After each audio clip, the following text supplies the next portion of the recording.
Okay, so I'm gonna show you how to tie, and I'll tell you what, let me have you step right here. I am tying to this rail, okay?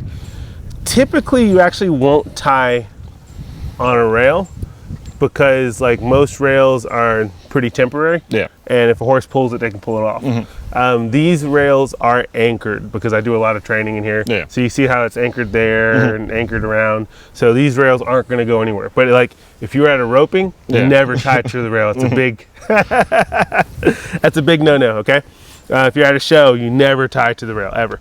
So when we tie, we're going to tie what's called a quick release knot, okay? Basically, you're going to take your rope and make a loop. Okay. When you make your loop, you're going to come around whatever you're tying to. All right. Then you're going to take the tail of your rope, and I'll walk through it a couple times for you. But you'll take the tail of your rope and make another loop, and you'll pass it through this loop. Okay.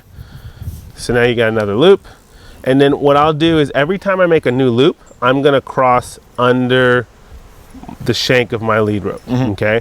So I'm going to come under, new loop, come through, under, new loop, come through, under. So I'm kind of daisy chaining it, right? Yeah. And so once I'm done with that, I'll kind of slide it all down there, and so it's kind of secure there. And then if I want to pull my horse loose, I can just pull all that, and I can get him loose quickly, like in an emergency situation. Gotcha. Okay.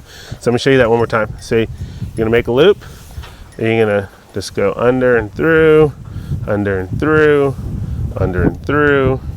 And now if I were to kind of like walk away from my horse and leave him unattended, I would take the tail of this and pass it through, and that locks it. That way he can't pull himself loose. Gotcha. Make sense? And then if I want to untie it, I'll just reach above that and pull all the way through. Is when you do these loops, make sure you either hold it like this or hold it like this. Just make sure your finger's never through, because then if he sits back, you can lose a finger, right? So just be careful about how you're holding those loops so those fingers aren't caught in there. And then by starting small, it just gives you a little bit more room so that it's nice and clear. I'll let you do that one more time. Just a couple times, get you the hang of that. Good.